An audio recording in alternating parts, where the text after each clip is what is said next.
एक उम्र से तराश रहा हूँ खुद को कि हो जाऊँ लोगों के मुताबिक, पर हर रोज़ ये ज़माना मुझ में एक नया ऐब निकाल लेता है। जी हाँ, न्यूज़ लेटर के साथ हाजिर हूँ मैं राकेश रंजन। आज बात बिहार की, इसलिए जय बिहार, जय हो बिहारी की। आएंगे विषय पर भी।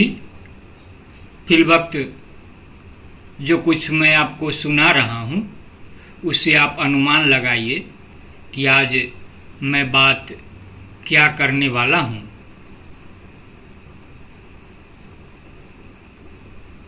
खबर पढ़कर लोगों को बिहार की असलियत का पता चलता है, वरना पेपर पढ़कर तो बिहारी खुश हो जाते हैं कि अब दिल्ली और मुंबई नहीं जाना पड़ेगा। जुमले की सरकार है, इसलिए हर बात जुमला बोलता है।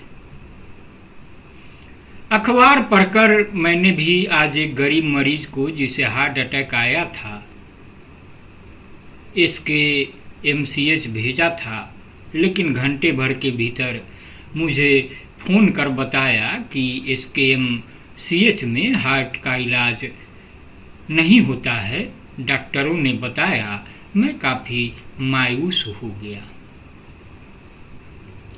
कारज धीरे होत है, काहे होत अधीर। जनता कहाँ जाए, क्या करे, समझ में नहीं आ रहा। खबर पढ़कर बहुत दुखी हो गए। ऐसे कैसे चलेगा। केवल medical college, engineering college, IIT, IIM खोलने से नहीं होगा। योग शिक्षकों, विशेषज्ञों, कुशल तकनीशियन की नियुक्ति की भी आवश्यकता है। यह नहीं होता। नियुक्ति में बड़े पैमाने पर धांधली होती है। नेतागण अपना और अपने परिवार का इलाज दिल्ली, मुंबई या विदेशों में जाकर करा लेंगे, क्योंकि यहाँ के डॉक्टर पर बिल्कुल भरोसा नहीं है। बयानवीर पहले की तरह झांसा देकर चले गए। 10-11 वर्षों से देश में यही हो रहा है। उद्घाटन किए गए कैंसर हॉस्पिटल का हेड डॉक्टर या इंचार्ज 3 सालों में नौकरी करने आए बाहर से दर्जनों डॉक्टरों को बड़ा दुर्व्यवहार कर भगा दिया, जिसकी जांच होनी चाहिए। बहुत सुंदर एवं आभार, हकीकत यही है। क्या बोले, क्या नहीं, ये तो किसी ने सुना ही नहीं। आप पत्रकार हैं तो सुनिए कुछ लिखने के लिए।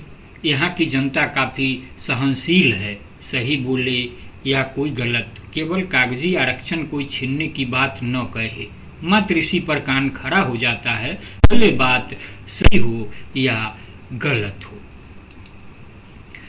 सारे पार्टी के राजनेता एक जैसे हैं। बेचारी जनता किसके पास जाए। किसी एक ईमानदार नेता को जिता भी दे तो भी वह कुछ नहीं कर सकेंगे। उनको भी अपनी पार्टी के आला कमान के आदेश का पालन करना पड़ता है, नहीं तो पार्टी से निकाल दिए जाएंगे।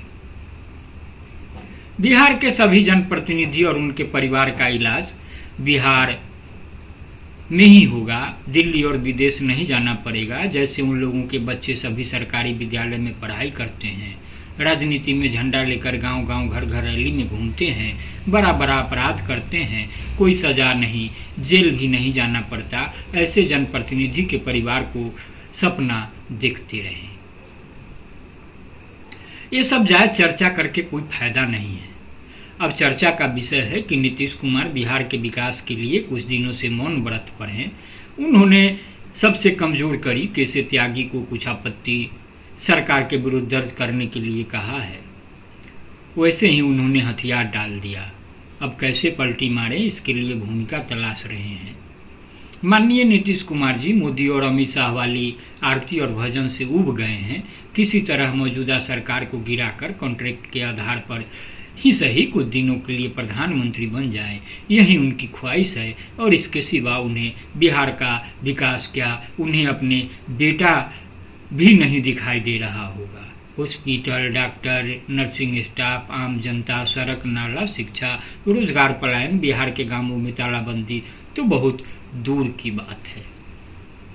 हम बिहारी हैं, स्पेशलिस्टों के बल पर तो सब लोग इलाज करा लेते हैं, बिना स्पेशलिस्ट के हम बिहारी ही इलाज कराने में सक्षम हैं।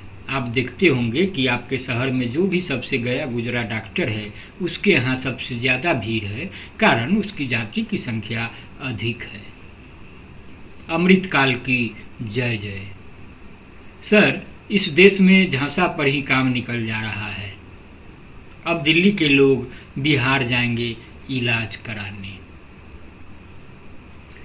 जो बातें टुकड़ों टुकड़ों में मैंने कही, जिस रूप में बातें सामने आई, वो सवाल के रूप में हो या किसी निष्कर्ष के रूप में, आप इसे संजीदगी से सुनेंगे, गुनेंगे तो मुझे यकीन है कि आप विषय वस्तु तक पहुंच गए होंगे।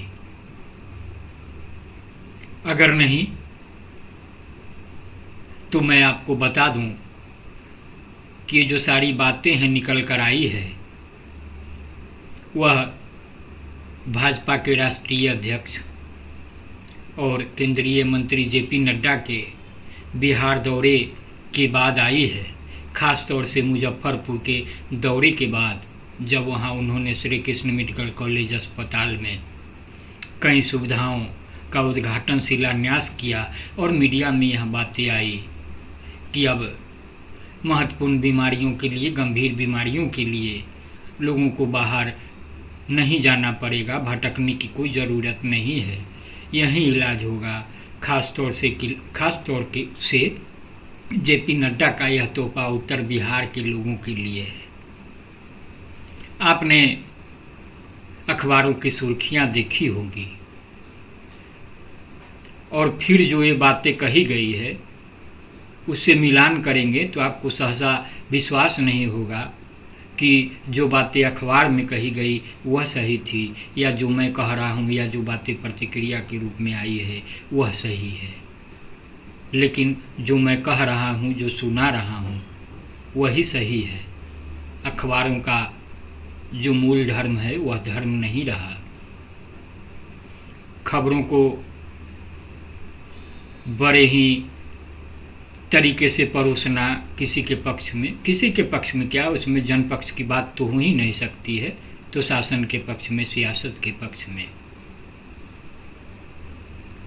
आपको याद ही होगा कि पिछले लोकसभा चुनाव के दौरान दरभंगा एम्स की खूब चर्चा हुई थी।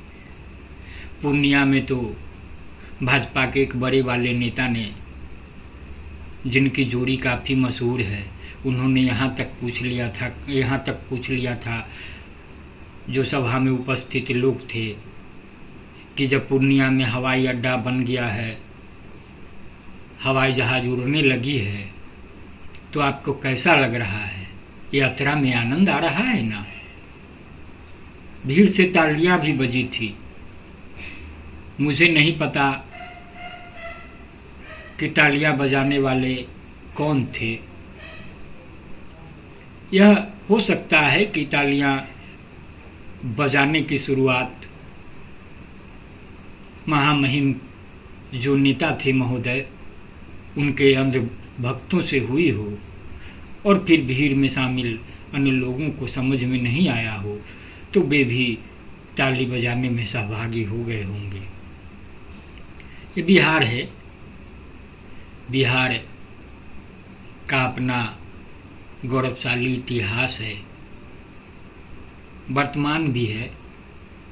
ऐसा नहीं है कि वहाँ सब कुछ नकारात्मक ही हो रहा है, लेकिन जब बात राजनीति की होती है, सियासत की होती है, तो फिर सकारात्मकता तो सुभान अल्लाह। इसीलिए मैंने शुरुआत की थी जय बिहार, जय हो बिहारी की। तो जैसा कि मैंने शुरुआत में कहा, वह पंक्ति मेरी नहीं थी, मैंने कहीं से ली है, मुझे याद नहीं, लेकिन मुझे इस रूप में याद हो चला है क्योंकि मेरे दिल के करीब है, मेरे विचार के करीब है। एक उम्र से तराश रहा हूँ खुद को कि हो जाऊँ लोगों के मुताबिक, पर हर रोज़े ज़माना मुझ में एक नया ऐब निकाल लेता है। तो आप ऐब निकालिए, इससे मुझे कोई मुश्किल नहीं है, लेकिन पहले सकारात्मक तरीके से सोचे, सुने, गुने और फिर अपनी प्रतिक्रिया दें।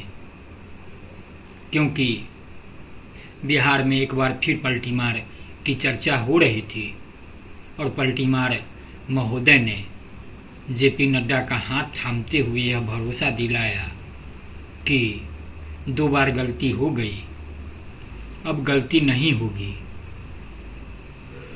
तो मान भी लिया गया कि वो पलटी मार की बात अब पुरानी हो चली है, लेकिन मुझे याद आया और जब मैंने इस पर गुना, थोड़ा संजीदगी से सोचा, तो फिर मुझे याद आया कि सिर्फ 2 बार तो पलटी नीतीश कुमार ने, कुर्सी कुमार ने जदयू जनता दल के साथ मारी है, राजद के साथ मारी है। 4 बार पलटी भाजपा के साथ भी मारी है, वे 6 बार पलटी मार चुके हैं। लालू जी ने कहा भी था एक बार कि नीतीश कुमार के पेट में दांत है। तो रही बोलने की बात, तो उनके करीबी लोग भी कहते हैं कि वे क्या बोलते हैं, कि वे क्या कहना चाहते हैं, वे खुद ही समझते हैं, वे खुद ही बोलते हैं। तो फिर वे क्या बोल रहे हैं, वे क्या समझ रहे हैं, वे क्या करने वाले हैं, यह भी बहुत जल्द साफ हो जाएगा। तो मैं आपको विषय वस्तु पर भी ले चलूँगा दूसरी कड़ी में। फिलहाल मेरा आग्रह होगा कि आप इसे संजीदगी से सुने और गुने और फिर प्रतिक्रिया से मुझे ज़रूर अवगत कराएं। नमस्कार।